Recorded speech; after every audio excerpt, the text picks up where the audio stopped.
Masters in Creative Practice at Unitech. I could have done my Masters on a whole bunch of different topics, but I chose vlogging as a subject matter. And specifically, here is my topic statement. Insert. Vlogging and the presentation of self in contemporary oral history making. So what does this mean? Well, there's kind of a few moving parts to that sentence. There's the vlogging. So for you who may have never heard of vlogging, or you've come to this channel and didn't know what you were in for, vlogging, the concept is that it's essentially like a blog or a diary, or it's just filmmaking about the everyday life of everyday people. So it, can cover things like going to a theatre show. It can cover things like what's my favorite dish soap, and cleaning your house. And it could cover things like traveling. It's basically about human experience in the everyday or in the week. And so I'm really interested in this. I did a film bachelor and I've watched a lot of films and a lot of television, but for some reason I always get drawn back to YouTube, which is a fantastic platform. And the reason I do is because I find it so fascinating that I can be so fascinated by content that it's just about people living their lives. And so I came to my Masters with that in mind. I knew what I wanted to do, sort of, and then we've gotten to this statement, vlogging and the presentation of self in contemporary oral history making. So there was this guy called Irving Goffman, who was a sociologist and a writer in the 20th century. And he had this whole theory that there was something called the presentation of self in everyday life. So we would learn, like in theatre, to play roles, depending on our situation, depending on our context, depending on the colleagues that we were surrounded by. And all these roles kind of come with hidden rules to them. So my question is, we're now presenting ourselves in this online world. We're also doing it in the everyday world. So how does this work?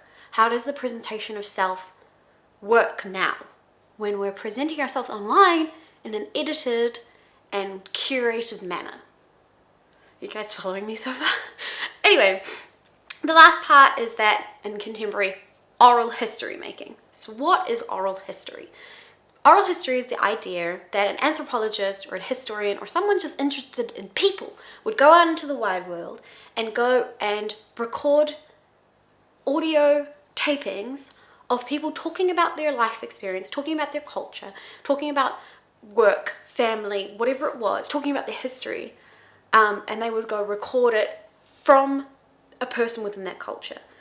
I find it fascinating. We used to do oral history where we would go and take these recordings, but it was always from like a biased standpoint where, we were saying like, oh, this is how these people live, this is how these people exist. And in actual fact, we were editing and taking the parts out that we thought were interesting, not what they thought was interesting. So, my statement, once again, inserting here, vlogging and the presentation of self in contemporary oral history making. My idea is that vloggers have taken away the interviewer and they have decided, we're going to record our own histories. We're going to record our own experience within our culture, within our daily life. And this is what we think is important, and these are the things that we think should be known about by the wider world. Beautiful, right? That's my project. So how am I going to study all of this? What am I doing? I personally have started partaking in vlogging. Hooray! This is what this channel is about. So if you go look through my backlog, there's about 6 vlogs already up. There is a separated folder for the vlogs. I will insert a link if I can figure out how to do that.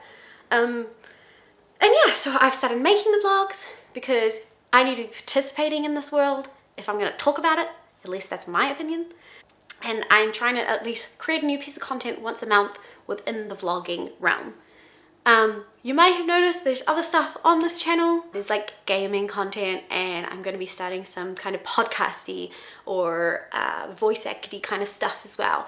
This is besides the point. This is like outside of my Masters. Vlogging is the Masters. That's what I'm interested in.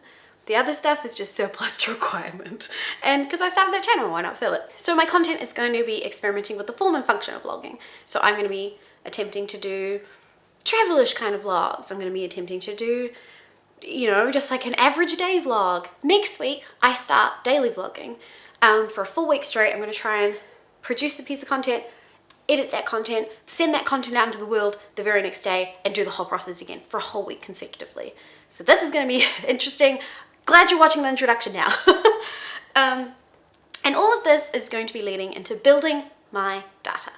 So essentially, I'm going to get all this information of me vlogging, my experience, my thought processes, what changes, what doesn't, and I'm going to be building on that with other forms of research.